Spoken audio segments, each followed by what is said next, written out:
100년 전에 미국 역사상 가장 부자로 유명한 사람 하면은 누가 생각나신가요? 록펠러 들어보셨죠? 100년 전에 가장 부자였던 록펠러. 그가 33세 때에는 최초로 자기 인생에서 100만 불의 순수한 이익을 얻는 백만장자가 되었습니다. 10년 후가 되었던 43살에서는 미국에서 가장 커다란 회사를 소유했습니다. 53세 때는요, 하루에 100만 불을 벌었어요. 그 당시에. 그래서 억만장자의 그러한 반연에 있어서 세계 최대의 부호가 되었습니다. 그런데 그의 전기, 그의 일기에 보면은 그가 33세 때부터 53세 되었던 20년 동안 자신의 통장에 돈이 넘쳐나고 사업은 번창일로에 있는데 행복했을까요? 불행했을까요? 네, 행복했어요. 이런 말 안 하죠. 불행했어요. 왜 불행했느냐? 그에게는 고질적인 질병이 있었습니다. 알로피셔라고 하는 이 머리털도 빠져버리고 눈썹도 빠져버리고 털이란 털은 다 빠져버려요. 그리고는 근육이 수축되고 근육이 말라가는, 그러니까 내장도 심장 기능도 떨어지겠죠. 그리고는 그의 나이 53세 억만장자의 반열에 서 있던 그가 20년 동안 이것 때문에 먹지도 못하고 자지도 못하고 너무 괴로운 거예요. 하루는 담당 주치의가 말하기를, 회장님, 당신은 이대로 가면은 1년도 넘기지 못하고 죽을 수 있습니다. 그 선고를 받은 거예요. 약이 없다는 거예요. 그 선고를 듣고 그가 침실에서 잠이 오겠습니까? 밤새도록 뜬 눈으로 밤을 새우는 거예요. 생각해보고 내 팔자야, 내 팔자야. 여러분, 그래도 100만 불을 줘보세요. 에? 억만 불을 줘보세요. 하루를 산다 할지라도 돈방 속에 안고 살다가 죽으면 원이었겠습니다. 혹시 그럴 분이 계실랑가 모르겠네. 너무나 가난이 왼수해가지고.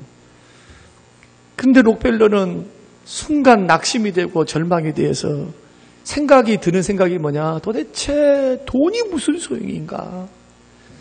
내 인생이 있어가지고 오래 살지도 못하고 짊어지고 갈 수도 없는데 돈이 이거 뭔 소용이 있을까? 도대체 재산이. 그런 허무함이 확 인생에서 밀려오게 되더라는 것입니다. 그리고는 한참 고민하면서 생각하는데 한순간 그가 괴로워하다가 침대에서 벌떡 일어나서 그가 이렇게 외쳤다고 합니다. 돈은 아무것도 아니다. 하나님이 모든 것 되신다. 하나님이 모든 것 되신다. 순간적으로 잊고 있었던 그 신앙에 대해서 다시 한번 생각하게 되는 겁니다. 그리고는 그 자리에 털썩 주저앉아서 회개하며 하나님 앞에 형식적인 신앙으로 살았던 그 삶을 하나님 앞에 회개하면서 눈물로 고백하고 기도하는데, 그 결단이 뭐냐? 이제부터는 형식적으로 피상적으로 신앙생활을 그치겠습니다. 나의 인생이 얼마 되지 않는다고 그런 선고를 받았으니 주님, 정신 차릴게요. 이 말씀이 다니엘이 말한 것처럼 뜻을 정하여, 아무리 환경이 불리하고 어려움 속에 있다 할지라도 하나님을 향하여 뜻을 정하여 내가 하나님을 섬겨가리라, 이런 고백을 가지고 기도하고 결심을 했던 다니엘처럼 그가 결심을 하고 신앙생활을 하는데, 그 다음 주부터 열심히 정성을 다해서 남은 생애 동안에 하나님을 섬기기 위해서 최선을 다해갑니다. 그런데 이렇게 한 주, 두 주 지나면서 은혜를 이렇게 받고 나니까 교회를 짓고 싶은 생각이 드는 거예요. 그래서 자기의 수입 중에서 일정 부분을 가지고 멋진 교회를 100년 전에 세웠는데, 그 교회 이름이 뭐냐면 뉴욕 한복판에 있는 유명한 리버사이드 교회입니다. 그리고는 마음의 즐거움과 기쁨이 생깁니다. 예수 믿는 즐거움, 섬기는 즐거움이 생기니까 이제는 이것뿐만이 아니라 내가 자선사업을 해야 되겠다. 그래서 그 재산을 다 출연해가지고 록펠러 재단을 세워서 가난한 사람들을 위한 의료 재단, 그런 재단을 설립해서 아낌없이 자기의 재산을 섬기면서 그렇게 진학하는데, 이런 결단을 하고 하나님 앞에 바로 서서 나아가는데 이상한 일이 생기기 시작합니다. 갑자기 음식이 막 땡겨요. 잘 먹게 돼. 그 잠도 잘 자요. 살이 붙습니다. 건강해지기 시작합니다. 그런데 53세나 54세나 5세에 죽는다, 그런 말을 들었는데 몇 살까지 살았느냐? 98세를 살았습니다. 그것도 98세까지 팔팔하고 건강하게 은혜 있게 할렐루야 누리면서, 이것이 자기 전기에 남겨두었던 놀라운 이야기입니다. 사랑하는 성도 여러분, 시작도 축복이지만은 삶의 과정에서 찾아온 질병, 이 비극, 이 고통을 믿음으로 딛고 일어선 사람, 비록 물질 가운데서 하나님을 잃어버리고 살았지만은 다시 정신 차리고 마음과 뜻을 확정하고 자기의 삶의 방향과 인생의 초점을 하나님께로 바꾼 인생, 값진 인생, 마지막까지 행복한 인생, 이런 인생을 살았던 록펠러, 이 사람을 보게 되는데, 그러나 또한 우리는 불행한 한 사람을 보게 됩니다. 시작은 너무 좋았어요. 시작은 하나님도 감동했습니다. 너무너무 감동하셨어요. 시작은 견고해졌습니다. 하나님이 부귀영화를 주셨습니다. 대적들을 하나님 다 물리치셨습니다. 주변 나라들의 조공을 받게 하셨습니다. 시작 너무 좋았어요. 하나님이 넘치는 복도 주셨습니다. 그런데 과정이 별 볼 일 없고 시작의 출발점보다는 점점 하나님께서 축복을 거두어 가시고 하나님의 징계가 일어나기 시작하고, 결국에는 그가 죽고 난 후에 그 아들 대에 10개 지파는 다른 사람에게 줘버리고 니는 2개나 먹어라 하시면서 하나님께서 징계와 심판을 하셨던 그 인물이 누구냐? 우리가 너무나 좋아하고 솔로몬처럼 부자 되고 싶어요. 솔로몬처럼 나는 잘 되고 싶어요. 여러분이 그렇게 좋아하는 솔로몬입니다. 좋아할 것 하나도 없습니다. 그 인생 마지막을 보세요. 여러분, 오늘 본문 말씀이 그런 말씀입니다. 오늘 본문 말씀을 보면은 다윗이 죽고 난 후에 스스로 아도니아가 반역을 일으켜서 스스로 왕이 되려고 할 때에 나단과 밧세바를 통해 가지고 다윗이 다시 하나님의 언약을 기억하고 솔로몬을 왕으로 딱 세워서 반역이 평정이 되고, 그리고 나서 솔로몬이 왕위에 등극하니까 성경이 뭐라고 기록하느냐 하면은 열왕기상 2장 12절 말씀 보면 솔로몬이 그 아버지 다윗의 왕위에 앉으니 그의 나라가 심히 견고하니라. 어떻게 견고하느냐? 심히 견고해. 심히요. 심히. 누가 견고함을 주셨습니까? 하나님이 견고함을 주셨어요. 하나님이 택한 하나님의 왕, 하나님이 세운 사람이기 때문에 하나님이 심히 견고하게. 열왕기상 2장 12절 말씀 보면은 여호야다의 아들 분하야에게 명령하매 그가 나가서 시므이를 치니 그가 죽은지라. 이에 나라가 솔로몬의 손에 견고하여지니라. 나라가 견고해진 것만이 아니고 부귀영화가 산처럼 쌓였습니다. 지혜가 출중했습니다. 주변에 많은 나라의 조공을 받았습니다. 축복받았습니다. 칭송이 자자합니다. 위대한 왕으로 등극했으니 그것도 증명하잖아요. 지혜로 증명하고 물질로 번영과 평화를 구가하고 있었으니까 얼마나 국태민안하면서 백성들이 좋아했겠어요. 그런데 놀라운 사실은 여기까지만 보면은 태평성대가 이루어질 것 같고 이 부귀영화가 끝까지 이어질 것 같고 하나님의 역사에 기록할 때에 참 위대한 왕으로 기록될 것 같은데 웬걸요? 솔로몬의 말년과 그 자식 때에는 큰 불행을 겪습니다. 그 이유가 뭡니까? 솔로몬이 1000명이나 되는 여인들을 통해서 마음이 갈리워져서 우상 숭배를 하게 되고, 그리고 솔로몬 자신도 점점 나이가 들어가면서 부귀영화를 누려가면서 정치, 정략, 결혼을 통해서 하나님 의지하는 것보다 사람 의지하고 배경을 의지해요. 자꾸. 그런데 하나님께서 이러한 솔로몬을 가만두셨을까요? 그렇지 않습니다. 직접적으로 손을 대기 전에 하나님께서 열왕기상 11장 말씀 보면은 에돔 사람 하닷이라고 하는 사람을 왕을 일으켜서 솔로몬을 대적하게 해요. 그렇게 평안했는데, 그렇게 부흥일로에 걸어가고 있고 근심 걱정이 없고 어려움이 없을 것 같은 태평성대를 누리고 있는데, 여러분 놀랍게도 우상 숭배의 길을 걸어가고 자기도 우상 숭배하고 우상 숭배를 제재하지 않고 자꾸 하나님이 제일 싫어하는 게 우상 숭배잖아요. 하나님보다 다른 거 사랑하고 더 섬기고 사는 거. 그러니까 하나님의 에돔 이웃 나라들 강성하게 해서 자꾸 근심거리가 되게 만들고, 또한 그 백성 안에서 르손이라고 하는 사람을 일으키셔가지고 또한 굉장한 어려움을 주게 해요. 근심과 걱정거리로 만들고. 그래도 정신 차립니까? 정신 안 차려요. 깨닫지 않습니다. 깨닫지 않으니까 이제는 하나님께 선지자를 보내요.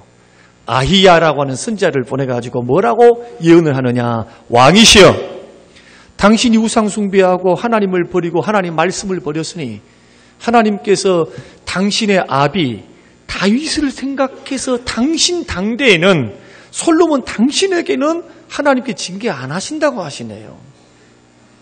그러나 하나님께서 이미 당신이 하나님의 말씀을 버리고 우상을 숭배함을 통해서 10나라를 다른 사람에게 주고 2나라만 당신 자식에게 준다고 그렇게 말씀하셨습니다.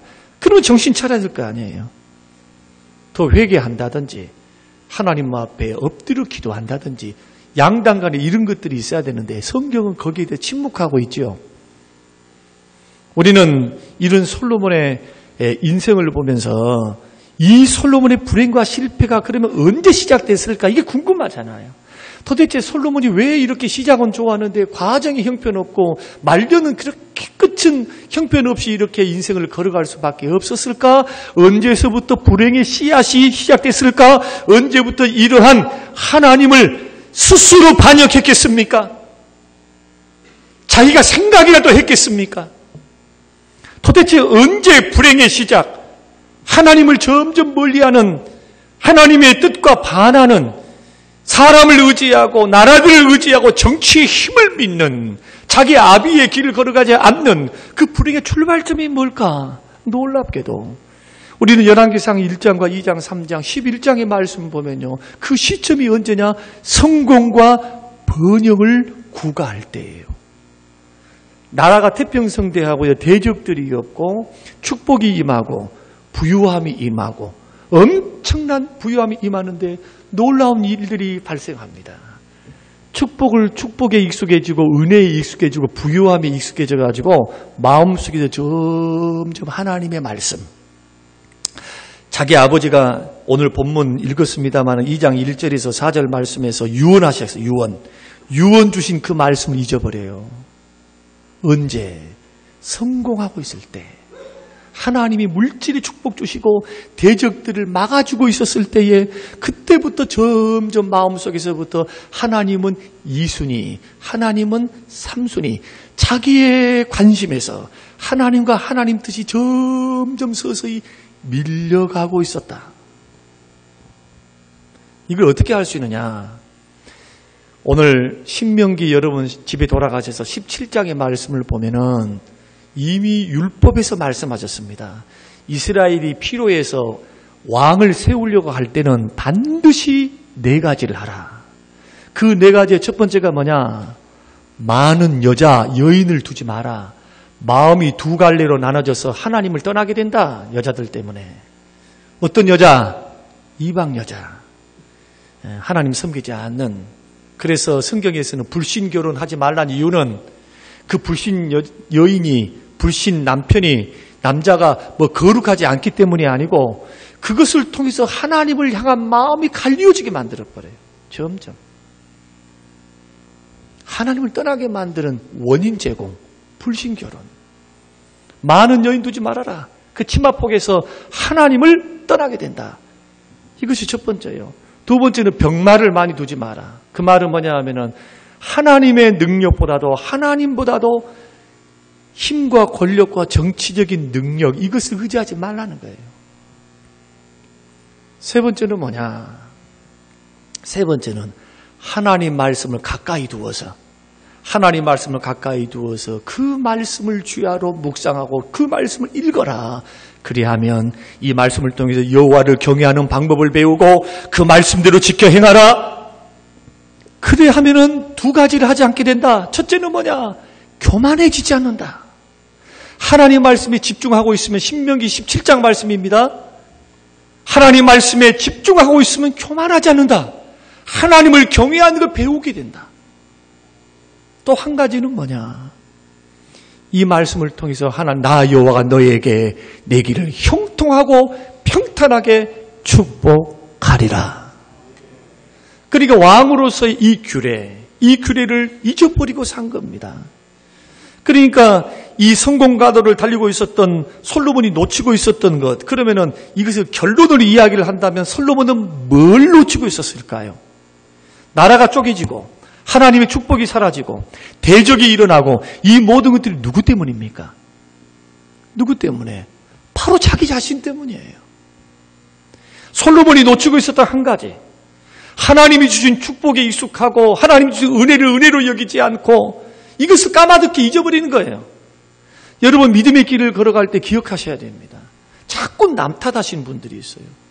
여러분, 어떤 환경, 어떤 여건, 어떤 일들이 우리 가운데 닥쳐온다 할지라도 내 믿음이 바로 서 있고 내가 하나님 앞에 분명히 담대하게 서 있으면은 마귀는 우리를 넘어뜨리지 못할 줄로 믿으시기 바랍니다.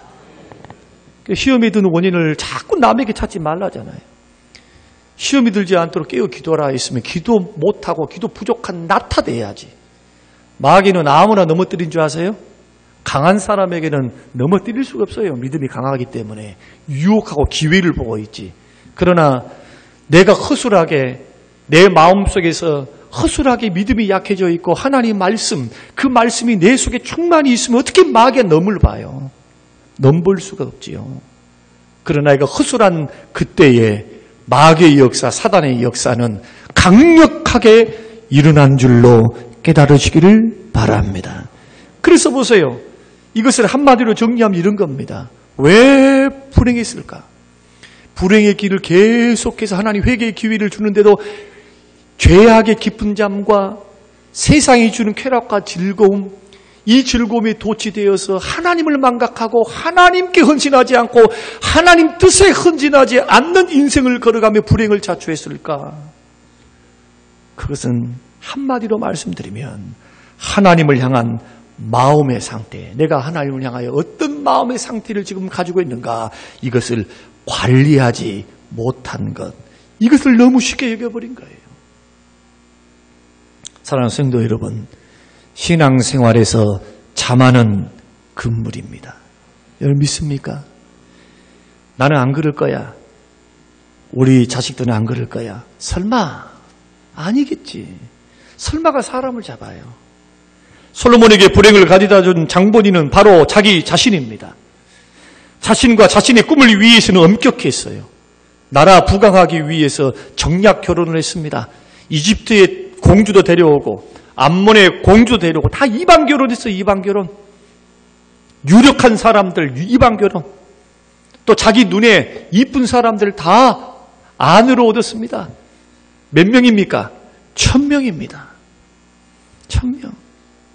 하나님 여러 여인 두지 말라 그랬는데 하나님 그 말씀 해봤자요. 지금 편하면 되고 지금은 좋으면 되고 지금 잘 굴러가는데 무슨 불행이. 그런데 하나님께서는 미래를 보고 계시는 거예요. 여러분 믿음의 길을 걸어갈 때 신앙의 길에는 방심은 금물이고 영적으로 한 번도 자라고 하신 말씀 없습니다. 졸아라는 말씀 없죠. 정신 차려 깨어 기도하라. 데살로니가전서 5장과 4장에서도 정신 차릴지니라. 주님 오실 때가 가까웠고 자다가 깰 때가 됐지 않냐. 로마서에서는 자다가 깰 때가 되었다. 낮에와 같이 단정히 행하고 하시면서 우리를 영혼을 일깨우시는 주의 말씀을 보게 되는 것입니다. 우리는 열왕기 상의 말씀을 통해서 하나님께서 말씀하시는 가장 큰 교훈이 뭡니까? 하나님의 나라와 가정과 사업에 번영을 주실 때 외부적인 환경의 영향을 통해서 하나님 주신다 그러십니까? 아니면은 하나님을 향한 그의 마음의 상태를 보시고 하나님께서 길을 열어주시고 대적을 막으시고 물질을 주시고 하나님이 역사하신다고 말씀하십니까? 여러분, 놀랍게도 성경에서 복받는 방법은 세상 사람들이 하는 방법과 조금 다릅니다. 세상에서는 사람이 도와줘야 되고 여러 가지 환경들이 먼저 갖춰져 있고 나도 실력을 가져야 되고 지혜도 있어야 되고 또한 돈도 있어야 되고 돕는 아이템도 있어야 되고 여러 가지가 있어야 돼요. 그러나 예수 믿는 사람들은 이런 것을 다 가지고 있다 할지라도 하나님이 길을 열어주시지 않으면 안 된다고 믿는 사람들이에요. 믿습니까? 우리 이렇게 믿고 있어요. 그러니까 하나님이 길을 열어주셔야 돼요. 영혼이 잘 되는 길을 먼저 선택해야 된다. 그래서 이 길을 걸어갈 때 하나님께서 어떤 길들을 역사하십니까? 사람 붙여주시고 환경 열어주시고 길을 인도하시고 사람이 마음으로 경영한다 할지라도 발걸음을 인도하실 분은 하나님이시다. 하나님의 주권. 그런다 해서 우리의 실력과 노력을 포기하라 아닙니다. 예수 믿기 때문에 더 배나 일하셔야 돼요. 2배나 부지런하게 열심히 섬기셔야 되고 열심히 공부해야 되고 열심히 최선을 다하셔야 됩니다. 그러나 하나님보다는 아니다는 거예요. 그러니까 믿음의 길을 걸어가는 저와 여러분들이 자꾸 무엇을 우리들이 점검해야 되는가? 하나님이 우리 속에 있는 이 믿음의 상태, 하나님과의 관계의 상태를 점검하시면서 보시면서 순종한 그 사람에게 복을 주시기 때문에 우리는 무엇을 점검해야 되느냐? 하나님을 향한 나의 마음은 진실한가? 한번 점검해 보셔야 돼요. 내 마음은 하나님을 향하여 진실한가? 사람에 의해서, 나의 마음에 의해서 자꾸 왔다 갔다 하는 사람인가? 내 마음에 들면은, 내 뜻에 맞으면은 이런 식인가? 아니면은 하나님을 바라보면서 하나님 말씀 앞에 진실하게 환경과 여건을 뛰어넘는 헌신으로 하나님 앞에 서 있는가? 두 번째는 믿음으로 하나님 말씀에 순종하는가? 그 가운데 하나가 예배의 예배, 기도의 자리, 공적으로 드리는 예배와 기도의 자리. 이런 부분에서는 우리 모두가 다 하나님 앞에 예배로 언약을 맺은 하나님의 사람인 줄로 믿습니다. 저번 주간에도 말씀드렸습니다. 예배에 승리가 없고 예배가 하나님 앞에 연락됨이 없이 인생 승리는 없습니다. 하나님 우리를 통해서 예배하는 자를 찾고 계시고 그런 사람을 통해서 예배를 받기를 원하셔요. 그러니까 우리의 삶 속에 우선순위가 하나님이면 이것이 순종의 길이라면 우리가 이것을 순종의 영역을 넓혀가기를 원한다면 이것부터 차근차근 점검해 가셔야 돼요. 하루아침에 되는 것은 아니지만 이 말씀을 우리가 마음에 듣고 하나님께서 지금 나의 하나님과 관계를 보고 있구나. 근데 관계에 있는 믿음은 뭘로 증명이 됩니까? 순종으로 증명이 되는 거예요. 믿음과 순종은 하나입니다. 믿습니까? 믿음과 순종은 하나예요. 내 고백이 분명한 것만큼 나의 삶 속에서 하나님과 하나님의 뜻에 헌신하면서 순종의 길을 걸어가는 것. 그런데 비극적으로 이 솔로몬은 반대로 걸어간 겁니다. 하나님 말씀을 버리고 하나님을 버린 것은 아니에요. 왜? 반은 한쪽에 걸쳐놓고 반은 또 한쪽에 걸쳐놨으니까 여러분 신앙생활에서 하나님께 제일 싫어하는 게 혼합주의입니다. 이스라엘 백성들이 하나님 몰랐을까요? 예배 안 드렸을까요? 예배 드렸습니다. 제사했습니다. 그러나 삶으로의 예배는 실패했습니다. 예배를 드리면서 온갖 범죄 다 했어요. 하나님께서 금하신 진실, 정직, 공의, 하나님의 백성다움, 예수 닮음, 하나님의 신의 성품에 참여함 이런 것들은 온통 온도감 데가 없고 그래서 아모스 같은 사람들은 선지자들은 공의를 외치잖아요. 공의를 하소와 같이 흘러보내는 이 신앙의 밸런스, 신앙의 균형 이것을 자꾸 점검해 보면서 뿐만 아니라 하나님 말씀에 순종하는 그러한 삶, 내 마음이 점점 하나님에서부터 멀어지는지 가까워 있는지 이것을 점검하는 삶, 이것을 언제부터 해야 되느냐? 잘 될 때 잘하시기를 바랍니다. 잘 될 때 잘하시기를 바랍니다. 잘 될 때 잘하셔야 돼요. 평안할 때, 근심이 없을 때, 하나님이 큰 돈은 없지만은 자식들을 밥 먹고 어느 정도 살고 내 남편 제때에 월급 갖다 주고 나 몸 아픈 거 없고 이대로 늙으면은 그대로 평안하게 살다가 나는 하나님 앞에 갈 수 있다. 여러분 혹시 이런 생각을 갖고 계신 분들이 있습니까? 그때 조심하세요.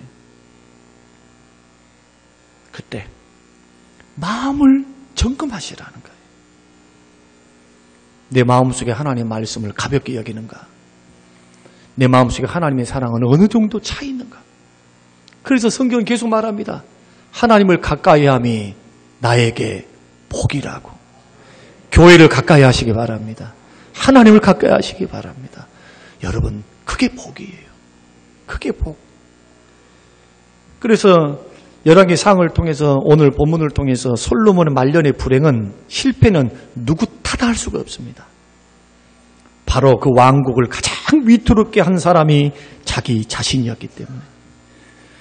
오늘 그런 의미에서 오늘 저와 여러분들이 이 말씀을 통해서 나는 나의 인생, 나의 삶, 나의 마지막 삶, 시작도 좋았지만 주여 과정도 복되기 원합니다. 주여 과정도 복되지만은 나의 말년은 더 하나님의 은혜와 축복이 있는 명문 가문을 이루며 살 수 있도록 나의 당대에만 축복이 끝나는 것이 아니라 후대에도 하나님 천대까지 주의 은혜가 흘러내려갈 수 있도록 축복하여 주시옵소서.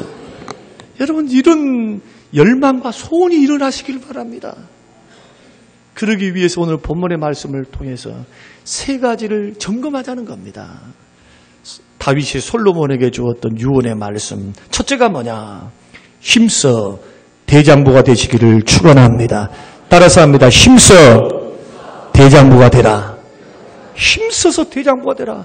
대장부가 되라는 말씀은 무슨 뜻이냐 하면은 어떠한 어려움에도 흔들리지 말고 나아갈 길을 강하게 고수하라. 용기 있는 남자가 되라. 그런 말씀이에요. 마치 모세가 여호수아에게 담대하라. 신명기 31장 7절에서 여호수아에게 가나안 땅을 앞두고 너는 강하고 담대하라. 8절에 그리하면 여호와 그가 내 앞에서 가시며 너와 함께하사 너를 떠나지 아니하시고 버리지 아니하시니 너는 두려워하지 말라. 놀라지 말라. 여호수아 1장에서는 하나님이 직접 여호수아에게 나타나셔서 말씀하시기를 모세가 죽었다. 이제 너를 통해서 내가 지도자로 세워서 가나안 땅에 들어가겠다. 두려워하지 말라. 놀라지 말라. 할렐루야. 1장 8절 9절에서는 주야로 내가 너에게 주었던 말씀을 주야로 묵상하고 그 말씀대로 청종하면서 따라가면 내 길이 형통하리라. 내 길이 평탄하리라. 약속의 말씀을 주셔요. 하나님도. 그런데 중요한 것은 뭐냐?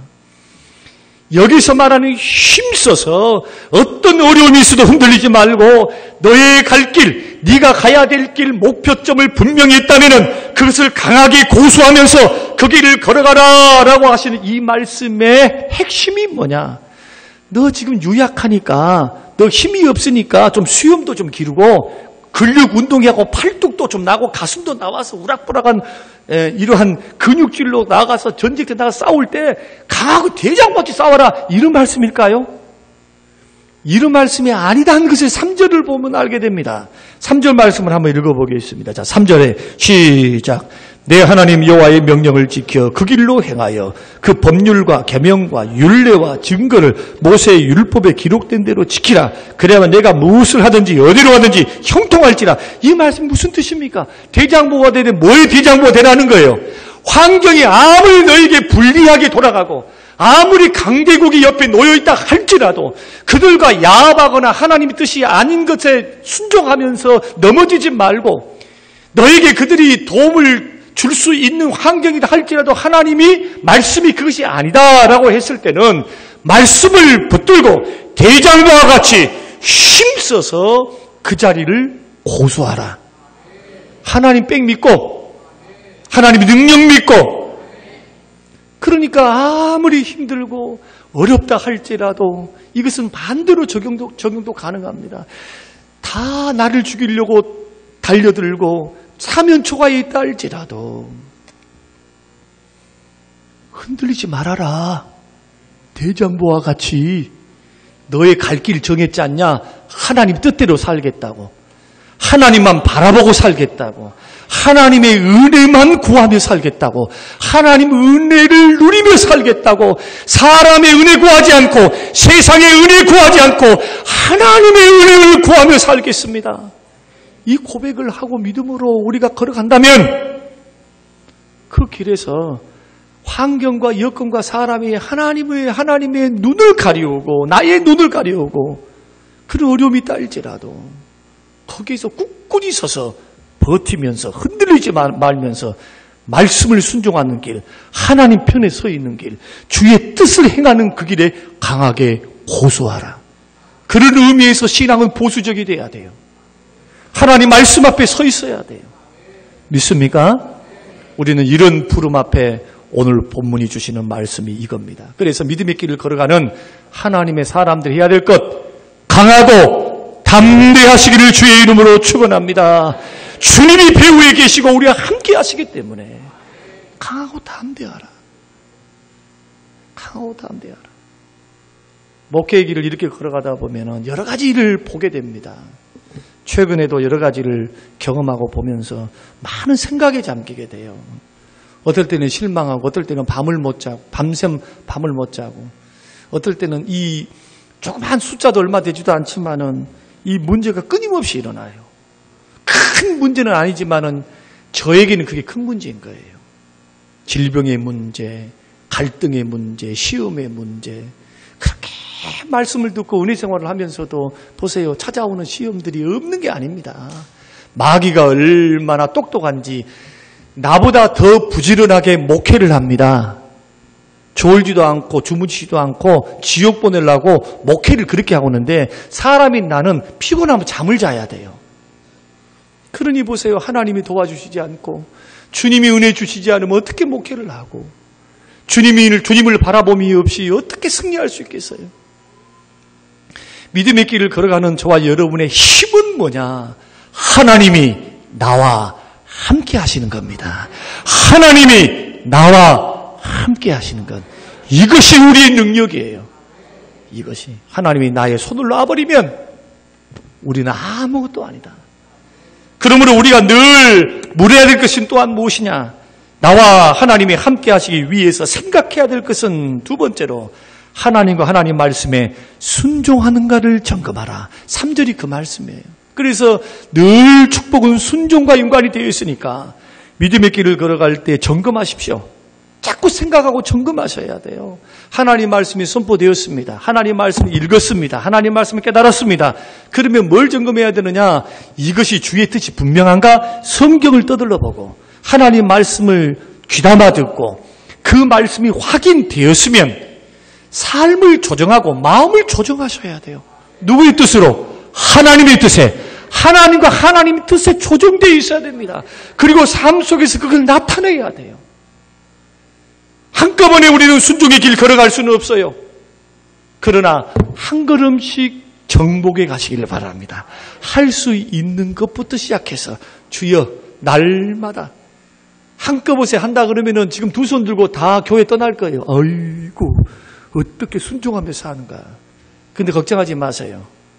한 걸음씩 걸어갈 때 오순절 사건 이전과 이후에 다른 점이 있다면은 우리 속에 우리를 돕기 위해서 역사하시는 성령님이 계십니다. 말씀 순종할 수 있는 능력도 주십니다. 성령을 따라가면 육체의 욕심을 이루지 않습니다. 성령을 따라가면은 성령의 소욕이 강력한 성령의 역사가 죄를 이길 수 있는 능력과 힘을 주신 줄로 믿으시길 바랍니다. 이제는 우리에게는 성령 하나님이 계세요. 순종의 길을 걸어갈 수 있도록 도우시는 성령. 내가 힘이 없을 때에 낙심 절망할 때에 말할 수 없는 탄식으로 나를 위해서 기도해 주시고 기도할 수 있는 힘을 주시는 성령. 그리 성경을 계속해서 말씀합니다. 하나님의 계명은 무거운 것이 아니로다. 내 안에 계신 성령께서 우리가 의지를 두고 성령을 사모하면서 말씀 순종의 길을 걸어가기를 사모하고 하나님 앞에 엎드려 기도하고 나갈 때 하나님은 순종할 수 있는 길도 열어주시고 순종할 수 있는 마음과 힘도 주실 줄로 믿습니다. 이걸 점검하라. 그리고 마지막으로 왜 솔로몬이 불순종의 길을 걸어갔을까? 불행을 자초했을까? 그것이 불행의 길이라고 안다면은 또 그것을 중단하지 않았을까? 근데 선지자를 보내갖고 말을 했는데도 왜 저렇게 듣지 않고 끝까지 그렇게 걸어갔을까? 여러분, 죄란 것은요, 죄를 한번 짓고 나서 계속 죄를 짓고 또 계속 마음과 생각이 그렇게 육신에게 져서 자꾸 죄를 짓는 생활을 하면은 죄가 나를 지배해 갑니다. 그래서 머리로는 알아요. 이렇게 하면 안 된다는 거. 그러죠? 안 그러신가요? 오메, 거룩하신가 보네. 머리로는 안단 말이에요. 머리로는. 이게 마귀 역사고 이것이 아니란 걸 알아요. 근데 계속해서 성령의 지배를 받고 성령 충만으로 날마다 기도하면서 받는 사람이 아니고 자꾸 죄에 지는 습관을 하는 사람들은 끌려다닙니다. 죄가 시키는 대로 끌려다녀. 근데 그 배후에는 누가 역사하느냐? 사단의 역사가 있습니다. 악한 영들이 역사를 해요. 그러면 점점 미궁 속으로 빠져들어가고 있으니까 죄는 끊는 게 좋아요. 할렐루야. 악은 모양이라도 버리십시오. 아예 흉내라도 내지 마세요. 반대로 성령의 지배를 받고 말씀의 지배를 받아서 늘 성령의 열매를 맺어가면서 거기에 힘들고 어렵지만 자기 자신을 쳐서 복종시키면서 승리의 길을 이렇게 걸어가면은 놀랍게도 우리 삶 속에 영적 근육이 생겨요. 영적 근육. 영적인 근육이 딱 생겨가지고 나를 향하여 깡패 같은 마귀, 깡패 같은 악한 영들이 찾아와가지고 나를 막 시피 봐가지고 막 시험에 넘어뜨리게 해요. 아, 얘가 나 알통을 못 봤네. 알통을 지금. 알통. 까불고 있어 이것이. 이렇게 성령의 충만과 성령의 지배를 받고 말씀이 충만한 은혜 길을 걸어가면요. 영적 근육이 붙어가고 마귀라는 놈 따고 하면은 한 방 빵 때리면 성경은 뭐라고 말씀합니까? 마귀를 대적하면은 어떻게 떠난다고요? 한 길로 나에게 찾아왔지만은 7길로 도망가리라. 마귀를 믿음으로 대적하면 너희를 피하리라. 피하리라. 그러면 솔로몬이 왜 그렇게 불순종의 길을 걸어갔을까? 그 원인은 딱 한 가지입니다. 마음에서부터 하나님을 향한 사랑이 점점 식어졌기 때문에. 부귀영화, 세상에 재미 많고 즐길 것 많고 할 것 많고 먹을 것 많고 놀 것 많으니까 마음과 생각이 자꾸 갈리워져요. 여러분 이거 조심하십시오. 믿음의 한평생 여러분 믿음의 길을 걸어갈 때 하나님과 나 사이에 어느 것도 끼지 않도록 여러분 관리할 수 있게 되시기를 바랍니다. 이것이 첫 계명을 지키는 거예요. 하나님과 나 사이에, 너와 나 사이에 아무것도 두지 말라고 출애굽기 2장에 말씀하시잖아요. 우상만이 아닙니다. 하나님과 나 사이에 어떤 것도 끼어서는 안 돼요. 남편이 끼거나 자식이 끼거나 이게 우상 숭배입니다. 하나님 그것을 기뻐하지 않습니다. 남편도 사랑해야 되고 가정 사랑하고 자식들 사랑해야 됩니다. 그러나 하나님보다는 아닙니다. 이 모든 것을 주신 분이 하나님이세요. 이것을 우리들이 적용하면서 믿음의 길을 결단하면서 걸어갈 수만 있다면 여러분 예수님 말씀한 것처럼 나를 사랑하는 것은 이것이니 나의 계명을 지키는 것이다. 그 사람이 순종해가는 이 모습을 보면은 주님을 얼마나 사랑하는가가 보이는 거예요. 그러니 순종은 사랑의 열매다. 구원의 열매다. 계명을 지켜가는 것은 그 하나님을 사랑하는 사랑의 크기만큼 우리들이 계명에 순종히 걸어가는 것이니까 영적인 무지 가운데서 벗어나서 저와 여러분들이 마음을 점검해 가시면서 오늘 이 말씀을 듣고는 불행의 시작이 어디서부터? 내 마음에서부터 시작된다. 하나님과 멀어졌다면 어떻게 해야 되겠습니까? 점점 주께로 가까이 하시기를 바랍니다. 기도의 자리도 가까이, 하나님께 가까이 하는 자가 복이 있느니라. 은혜의 자리에 가까이, 은혜의 자리에 자꾸 가까이. 이것을 언제 해야 되느냐? 깨닫는 지금부터. 모아놓고 하지 말고 지금부터 하나님 앞에 이 길을 걸어가면서 여러분 큰 불행을 막는 것이 바로 나의 마음에서부터 하나님과 관계를 점검하는 것이다. 순종의 길을 걸어갈 때 순종의 영역들이 어떠한가, 그 순종의 영역들을 넓혀가기 위해서 점검해 가면서 하나님 앞에 서 있을 수 있는 믿음을 잘 관리하셔서 저와 여러분의 가문이, 자녀 후손들이 하나님이 내 편 되시고 천대까지 은혜를 베푸시는, 순종을 통해서 주시는 놀라운 복을 누리는 명문 가문들이 다 되시기를 주님의 이름으로 축원합니다.